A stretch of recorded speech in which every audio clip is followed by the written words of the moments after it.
트럼프가 당장 무슨 얘기 할지 모르니까 지금 245잖아 협상할 테고 오면 내 협상해줄게 해갖고 앉혀놓고는 거기에 이제 30명 잡아갔던 해커들 딱 등장시켜갖고 뭐지 하면은 복면 벗기면 중국인들 있고 이런 모습을 연출할까봐 심핀이 쪼고 있다.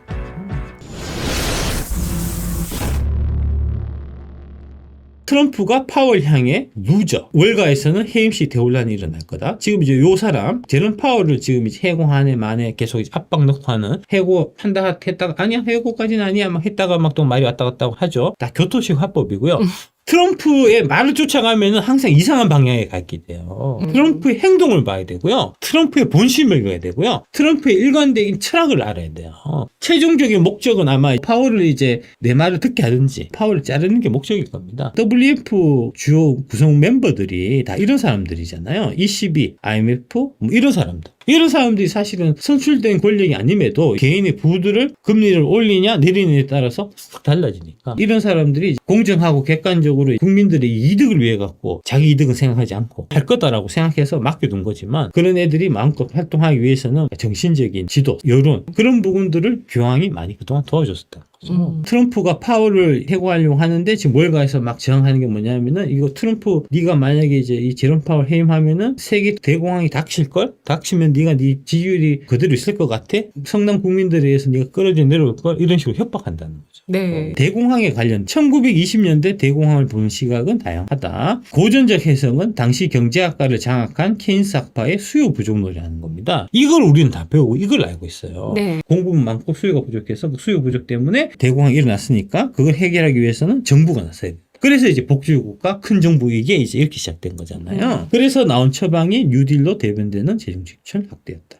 킨들버그 함정으로 해석하는 시각도 있다. 기존 패권국 영국이 힘을 잃었는데 새로운 패권국이 등장하기 전에 그 권력 공백기에 세계 경제가 질서가 없다 보니까 그래서 생긴 게 대공황이다. 지금 현재 경제학과의 대공황에 관련된 확립된 이론은 확고해요. 밀턴 프리드만과 안나 슈워츠의 해석이 지배적인 해석입니다. 1963년 미국 화폐사에서 통화량 긴축이 대공황을 촉발했다고 지적했다. 미국 중앙은행의 통화정책 실패가 평범하게 끝났을 수도 있는 경기 침체를 전례 없는 파국으로 몰아갔다. 이게 사실은 진실이라는 겁니다. 대공황을 만든 거는 패드예요. 그전에는 패드가 없었어요. 대공황 이전에는 패드가 없었기 때문에 경제가 불황이 닥치면 스스로의 자정 능력에 의해 갖고 회복이 됐는데 패드가 딱 생겨갖고 대공황이 막 일어나니까 경제가 나빠지니까 내가 해결할게 하면서 나섰는데 해결을 못하고 오히려 더 나쁜 쪽으로 몰고 가서 그냥 간단하게 경제 침체로 끝날 게 대공황으로 가봤다. 그 얘기가 밀턴 프리드만과 안나 슈워츠가 쓴 1963년 미국 화폐사라는 책에 네. 자세하게 나와 있고요. 이 책 갖고 노벨 경제학상을 받았고요. 그래서 경제학 교수는 다 그렇게 알고 있는데 그런데 국민들은 거꾸로 알고 있다. 거꾸로 알고 지금 이런 얘기 하잖아요. 관세 올릴 때도 관세 때문에 대공황 나타났는데 아니라니까. FRB가 잡혀서 그렇다니까. 그래서 트럼프가 지금 FRB 조절하고. 근데 거꾸로 얘기하잖아. 트럼프가 FRB 조져갖고 내려오면은 월가 작살날 거 이런 식으로 협박한다는 거잖아. 이 새끼들이 대공황의 원흉인데 책에다가 우리가 이제 잘 대처해갖고 대공황을 잘 극복했다. 이렇게 거꾸로 적어놨다. 정치인이란 새끼들은 늘 그런 식이다. 이렇게 적어놨다. 예. 트럼프가 윤 대통령 존경한다. 탄핵 그만두면 대하고 싶다고 얘기했다는 거 아닙니까? 무슨 얘기죠? 탄핵시키지 마라. 탄핵시키면 가만두지 않겠다. 근데 탄핵시켰잖아요. 가만두지 않겠죠? 가만두지 않는 게 지금 나타나고 있죠. 한국 인신매매 조사 나선 미국 추가 제재가 우려된다. 염전하고 김 수출 못하게 한 이제 그 내용이죠. 왜 염전을 수사를 하냐? 결국 염전이 마약하고 연결돼 있다는 겁니다. 천만 영화 극한 직업 보면 통닭을 파는 게 아니고 통닭이 마약을 파는. 치킨을 안 먹고 치킨 버리고 소금만 갖고 가니까 네, 이상하다 보니까 그 소금이 아니고 마약이다. 그렇죠? 소금을 여기서 생산하기 때문에 소금을 제재한 게 아니고 사실 마약을 제재한 거다. 이렇게 볼 수 있는 거고요. 관련해서 이제 형사들이 그거는 영화적 상상력이다. 실제는 그렇지 않다. 이제 얘기했는데 하여튼 소금하고 이제 섞어 놓으면은 구분이 어렵다는 거고요. 그 다음에 김이잖아요. 김. 요번에 이제 금지된 게 소금에 의해서 김이 금지됐잖아요. 김에 바로 이 실리카 겔이 들어가니까 이게 마약인지 실리카 겔인지 구분이 안 된다. 결국 마약하고 다 연결되어 있다는 겁니다. 강원도 2톤 마약 나왔을 때 머릿속에 지나간 생각 이게 제일 많이 들어가고 엄청 팔리고 있다는 그 제품이 머릿속을 스쳐갑니다. 요거를 단속하는 마약 단속국 DEA가 미국의 마약 단속국 이런 사람들이랍니다. 이게 마약 단속국이랍니다. DEA? DEA가 군대예요 군대 마약 단속. 초강대국 미국이라도 타국 영토에 무력 행사를 하는 것은 내정 간섭이다. 그렇기에 미국도 최대한 마약 공급 단체가 있는 국가에 협력을 요청한 뒤, 협력 요번에 요청했죠? 경찰하고 MOU 맺은 게 협력 요청한 거잖아요. 요청한 뒤 투입이 관례이지만 마약 공급 단체하고 투입하려는 국가의 전개에 커넥션이 조금이라도 있다면 내정 간섭 비판을 듣더라도 중무장한 현장 진압반을 타국에 투입해 법 집행을 하겠다고 선언하면 대다수 나라들은 꼬리를 내리고 협조한다. 군인들이 들어올 수 있는 통로가 바로 DEA라는 겁니다. 왜냐하면 자국 내 일이라고 거부하면서 DEA 현장 진압팀들을 공격하거나 위협하는 순간 미국을 공격하는 것으로 간주돼서 진짜 미군이 등장하게 됩니다. 저기 뭐 한국의 정치인들은 너 마약 관련자에서 잡아가도 저항할 수 있는 방법이 없다는 겁니다. 저항하면 다음에는 항공모함이 없다. 그래서 지금 얘기가 동해 옥계항에 2톤 마약 발견한 게 염전, 김 얘기 나온 게 그냥 그게 우연이 아니라. 그럼 이제 그냥 뭐 완전 작전이 좀 시작됐다고 봐야 되겠어요. 바람이 막 오잖아요. 막 불잖아요. 예, 바람 불어서 막 머리 날리잖아요. 근데 이제 다 지금 그 한동훈하고 홍준표하고 막 둘이서 이제 말장난하고. 아, 왜 그래, 진짜. 미국 매체에서 트럼프가 시진핑과 직접 대화를 고집해서 협상에 지장했다. 1대1 대화를 고집을 해갖고 비공식 외교 채널이 작동 안 하고 있다. 트럼프가 시진핑하고 나 직접 대화하자 이랬다는 거고요. 네. 그 시진핑은 반대로 우리가 좀 협상해야 되는데 미국에서 중국도 먹은 애들이 많을 거잖아요. 그런 애들 해갖고 이제 비공식적으로 해갖고 마지막에 다 결정되면은 시진핑이 딱 나타나갖고 이제 사이좋게 웃으면서 이제 사인하고 악수하고 이렇게 끝내고 싶은데 야 시진핑 들어와 나 맞다이 하자 이러니까 시진핑이 쫄린다. 트럼프가 당장 무슨 얘기 할지 모르니까. 지금 245잖아. 협상할 테니까 오면 내 협상해줄게. 해갖고 앉혀놓고는 거기에 이제 30명 잡아갔던 해커들 딱 등장시켜갖고 뭐지 하면은 복면 벗기면 중국인들 있고 이런 모습을 연출할까봐 시진핑이 쫄고 있다. 진짜 무슨 얘기를 할까요? 무슨 얘기를 제일 먼저 꺼내고 싶을까요? 시진핑 내려가라는 얘기입니다, 지금. 시진핑 오라는 얘기가 아니고 오라는 얘기 아니고 너는 내려가라 하는 얘기입니다. 시진핑과 직접 대화를 고집한다는 거잖아요. 그럼 대화 안 하겠다는 거고요. 물론나라 너는 이제 오면 내가 감옥 넣어주고 뭐 이런 느낌이에요. 협상하려고 하는 게 아니라니까. 그러니까 트럼프가 계속 중국하고 협상하고 싶다 말하잖아요. 그 얘기는 나 협상 안 한다는 얘기야. 이런 부분들이 대표적인 별도식 합법이라는 거죠. 네네네. 미국은 캄보디아, 말레이시아, 태국, 베트남산 태양광 패널에 최대 3,521%의 새로운 관세를 부과했다. 145 해갖고 하다가 이제 90일 위에 이러니까 이제 저 중국 돈 먹은 애들이 막 트럼프가 양보했네, 트럼프가 꼬리래네 막 이러니까 바로 그래? 245 때리잖아요. 바로 100을 더 얹어버리죠. 예. 245 좀 그래? 그래? 그러면 3,521. 다음에는 3만 막 이렇게 나간다니까. 그 3,521도 의미가 있다는 분들이 계세요. 이 그림을 그리면 의미가 3, 있다. 3, 5, 2, 3 이렇게 된다는 거죠. 사무양 이렇게 모양이 이렇게 된다는 거죠. 이 말 자체가 그냥 알아서 내려가라. 그렇지. 내려가라. 더 욕보이기 전에 알아서 내려가라. 네가 협상하러 미국 오면은 엘살바도르 세코타를 갈 거고 엘살바도르 세코타 가기 싫으면 그냥 거기서 물러내려가라.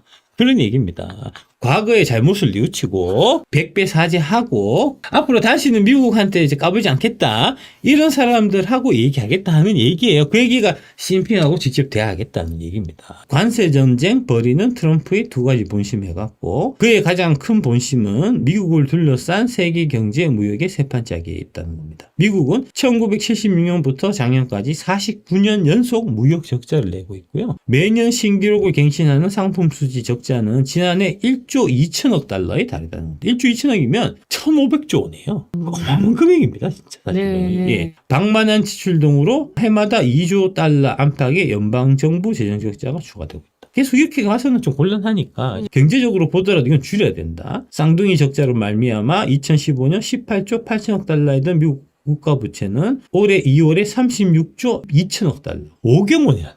9년 만에 2배가 늘었고 늘린 사람이 바이든이잖아요.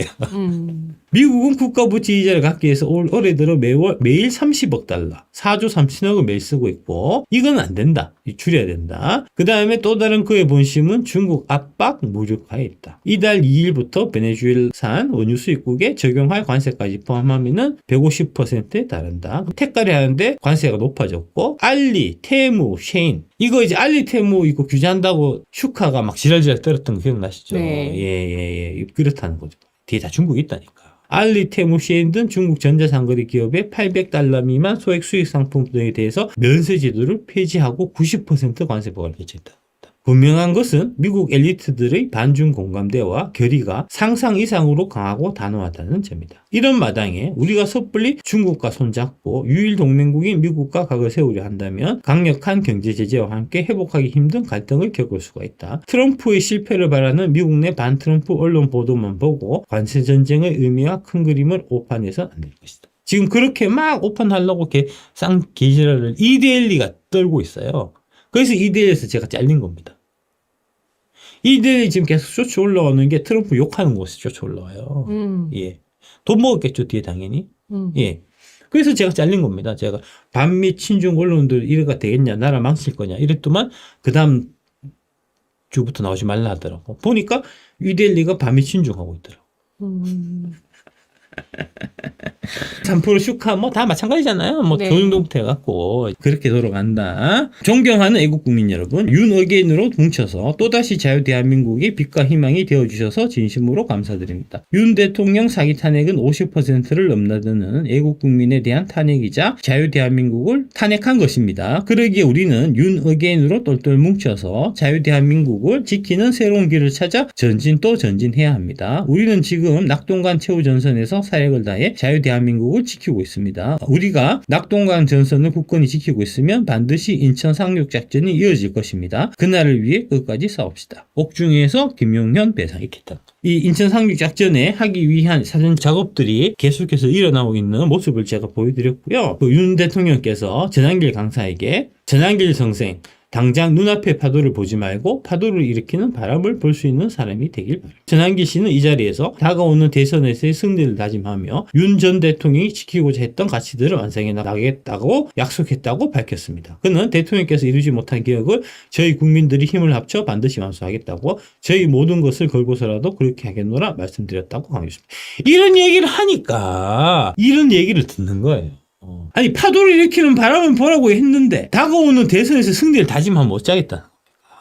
다가오는 대선에서 꼭 승리하겠습니다. 대통령께서 이루지 못한 계획을 저희가 이루겠습니다. 이런 소리를 하니까 대통령께서 답답해서 전한길 선생 당장 눈앞에 파도를 보지 말고 파도를 일으키는 바람을 볼 수 있는 사람이 되길 바랍니다. 라고 말씀하시지 않았을까 싶어요. 이 얘기를 처하니까. 대선에서 승리를 왜 다짐하고 있냐고. 대선 따위는 없다 새끼야. 그런 얘기 아니야. 탄핵 인용을 한 그 재판이 잘못된 거니까 그 재판은 무효라고 외쳐야 되고 재판이 무효니까 재판의 결과 나타나는 대선은 불참해야 맞는 거잖아요. 근데 뭐 가서 다가오는 대선에서 승리를 왜 다짐하냐고. 네가 대선 나가냐 지금. 전한길 씨 당신이 대통령 후보 돼갖고 대통령 될 거냐고. 누가 이어갈 건데. 그래 누가 이어갈 건데. 김문수가 되면 이어간대. 김문수가 부정선거 다 때려잡고 친윤 인사들 다 소통하고 그런데요. 김문수가 계엄 잘못됐다고 한 사람이야. 꼭쪽 핏대 올려갖고 저기 나처럼 이게 직언직설 해갖고 얘기를 해줘야 알아들어 처먹으니까 내가 진짜 악역을 내가 담당하는 거 아니야 내가. 윤어겐 하라잖아. 윤어겐 하면 되지. 돌아다니면서 윤어겐 하라고 그냥 윤어겐 하면서 싸돌아다니라고 하잖아. 바람이 불어올 거가 아니라 네. 우리가 어떻게 하면 바람이 될 수 있을지를 고민하라. 과연 희망이 있습니까? 묻지 말고 당신이 희망이 되게 노력하라. 포레스트 검프는 평생의 연인 제니가 떠난 후 그 상실감을 잊으려고 무작정 달리기 시작했다. 달린 끝에 이윽고 바다에 도착했다. 하여 방향을 바꿔 대륙 반대편 바다까지 달렸다. 이윽고 TV에서 이 사실을 보도하기 시작했다. 한 남자가 쉬지 않고 계속 달린다는 사실을. 이를 보고 많은 사람들이 희망과 영감을 얻었고 검프를 따라 달리는 자들이 하나둘씩 생겨났다. 3년 2개월을 무작정 달린 끝에 이를 본 제니가 연락을 해왔고 우리의 검프는 제니와의 사이에서 제니를 꼭 닮은 딸을 낳았다. 무리는 무리를 부르고 사람은 사람을 모아서 검프 일행은 계속해서 불어나고 또 불어났다. 어느 한 사람이 있어 대통령 탄핵이라는 이 기가 막히고 코가 막히는 불법과 불의에 도저히 참을 수가 없어서 거리로 뛰쳐나와 소리쳤다. 마구마구 걸으면서 소리쳤다. 윤어게인 윤어게인 온리윤 짱깨 붓게 빨갱이는 대한민국에서 어서 빨리 꺼져라. 한 사람이 두 사람이 되고 10명이 100명이 되며 수천이 수만이 되고 마침내는 수백만 수천만이 되어서 용산에서 시작하여 홍대로 건대로 서초로 부산에서 시작하여 대구로 광주로 제주로 마침내 대한민국 모든 곳에서 모든 사람들이 한마음 한뜻으로 소리 지르고 노래 불렀다. 윤 어게인 온리 윤. 짱깨 붓게 빨갱이는 대한민국에서 어서 빨리 꺼져라. 그리고 거짓말처럼 그 일은 이루어졌다. 바람이 불어올까요? 희망이 있을까요? 묻던 사람들이 스스로 바람이 되고 스스로 희망이 되어서 기적을 만들어냈다. 끝날 때까지는 끝난 것이 아니며 끝내는 시간은 우리가 정한다. 내가 역사의 바람이 되고 내가 너의 희망이 되어 이 이야기를 해피엔딩으로 끝맺도록 하자. 바보 멍청이 포레스트 검프가 그랬던 것처럼. 그러니까 무슨 얘기냐면 네. 모여갖고 소리 지르라는 거예요. 동시다발적으로 전국에서 막 여기저기 시도 때도 없이 막 일어나면 돼. 막 일어나면 뒤집어지게 돼 있다. 거리에 나온 그 시민이 전 국민의 5%가 넘어가면 그 어떤 정권도 무너지지 않은 역사가 없다. 5천만 명이니까 250만 명이 거리로 몰려갖고 빨갱이는 대한민국에서 빨리 꺼져 이러면은 다 해결된다. 기적처럼 거짓말처럼 250만 치면 안 되잖아요. 어떻게 해야 되죠? 250만이 될 때까지 내가 먼저 머리를 채워야 돼요. 내가 먼저 나서야 된다고. 누가 나오기를 바라지 말고 제발 좀 와줘 이런 소리 하지 말고 그냥 가서 노래 부르고 소리 지르고 하면 스트레스 해소되고 운동되고 좋잖아. 하다 보면 된다니까. 답답한 사람, 분노에 찬 사람들이 도저히 못 참고 못 견뎌갖고 이제 나와서 아우 씨발 소리라도 질러보자. 소리 지르고 하다가 그게 뜨시 통하고 해서 그게 250만 넘어가면은 쟤들은 무너지게 돼 있다니까. 이게 파도를 일으키는 바람이라고. 그 얘기를 전환길한테 하는데 왜 전환길은 여기서 다가오는 대선에서 승리를 다짐하고 있냐고. 제가 피카츄 탈 쓰고 나오라고 그랬잖아요. 대전에서 나왔죠. 피카츄를 제가 왜 입고 오라 하냐면 어그로 끌라는 거예요. 어그로. 광역 어그로를 끌어야 사람들이 눈이 집중이 되고 시선이 집중돼서 기사를 한 번 더 타고 사람들이 더 모인다고. 이스타항공 노동자들이 문재인권 관련해갖고 시위할 때 V4 벤데타 가이포크스 가면 이렇게 쓰고 나왔어요. 그러니까 이런 걸 하라고 이런 걸 꼭 피카츄가 아니라도 어그로를 끌란 말입니다. 사람들의 관심을 끌라고요. 가면은 자꾸 쓰고 뭔가 이렇게 이제 코스프레를 하고 하면 사람들의 시선을 끌고 그 다음에 두 번째 내가 가면 쓰고 있잖아. 좀 더 난폭해지고 좀 더 과감해져. 그러니까 마음 약한 사람들의 참여를 이끌 수가 있고 재밌잖아. 도널드 J 트럼프가 살인자, 마약왕, 위험한 수감자, 정신 이상자 그리고 악명 높은 MS-13 갱당원능과 아내 폭행범들을 다시 우리나라로 끌어들이기 위해서 뭐 쭉 있는데 그리고 2020년 대선에서 이 파괴적인 바보를 당선시키기 위해 부정행위를 한 모든 사람들에게 큰 사랑과 진심, 애정을 담아서 행복한 부활절을 기원합니다. 이렇게 했다는 거죠. 그리고 특히 네. 이 2020년 대선에서 이 파괴적인 바보를 당선시키기 위해서 부정행위를 한 여기에 대문자를 썼다. 자기가 특별히 강조하고 싶을 때 대문자를 써요. 이게 부활절 끝나면 너네들 다 죽은 목숨이 이런 얘기를 하는 거죠. 이게 교토식 농담이다. 지금 MS-13 갱단원이라고 이제 주장하는 한 사람이 지금 엘살바도르 세코트 감옥에 가 있고 다시 미국으로 돌려보내기 위해서 민주당 이제 상원이 또 이제 엘살바도르를 방문하고 뭐 그런 일이 있었습니다. 합법이냐 불법이냐 정이냐 뭐 이제 불이냐 이걸 떠나갖고 네. 일단 그 갱단원이 이게 주먹인데 주먹이 이렇게 MS-13이라고 쓰여 있지 않나요? 이게 너클 문신이거든요. 주먹 문신. MS-13이라고 적혀 있는데 네. 이 사람이 지금 MS-13 갱다운은 아니라고 지금 민주당에 주장한다는 거 아닙니까? 주먹에 MS-13 이렇게 적혀 있다고 여기 MS-13에 아니 갱단이 아니면 여기 MS-13이라고 왜 적어놓고 다니겠냐고. 이거 애들이 갱단 아니라 이런다는 겁니다. 이거를 방송에서 미국 국민들이 볼 거잖아요. 누구 말이 더 설득력있겠냐고. 민주당에서 데리고 오려고 한 애가 마누라 패내라니까. 봐봐 생긴 것도 갱단 원이잖아. 와이프 패대잖아. 이 애를 왜 데리고 오려고 하냐고 도대체. 오바마는 좀 문제가 많은 게 보시면 이거 네. 이 사진 이상하지 않나요? 문재인도 비슷한 네. 사진 하나 있어. 저 지금 냄새 맡는 건가요? 엘리트들이 패도가 소화성입니다. 소화성애가 정의를 마주할 시간이 임박해 있다. 멜 깁슨이 돌아왔지만 그는 주저하지 않고 있습니다. 그는 불같은 폭로를 통해서 미셸 오바마가 등장하는 테이프의 존재를 주장하며 최악의 악몽보다 더 나쁘다고 말합니다. 깁슨이 궁극의 부패라고 부르는 내용을 공개하면서 할리우드 엘리트와 워싱턴의 권력자들은 완전히 패닉 상태에 빠졌습니다. 할리우드는 단순한 부자들의 놀이터가 아니라 착취, 사탄적인 의식, 시스템적 부패에 넘치됩니다. 깁슨은 이것은 더 이상 명성에 관한 것이 아닙니다. 라고 선언합니다. 이것은 정의에 관한 것입니다. 그들은 충분히 오랫동안 그림자 속에 숨어 있었습니다. 이제 모든 것을 불태워야 할 때다. 버락 오바마뿐만 아니고 와이프 미셸 오바마도 소화성애를 하고 있다. 하는 얘기를 지금 이제 하고 있는 거고요. 용어 정리가 마음에 안 들어서 천부를 아래와 같이 바꾸려고 합니다. 이제 극우는 조금 붙여서 극도로 우수하며 우월하며 우직한 사람들이다. 극자는 극도로 쫙 같은 사람들이다. 중도는 중국 공산당을 도와준 사람들이다. 이제 이렇게 얘기하자.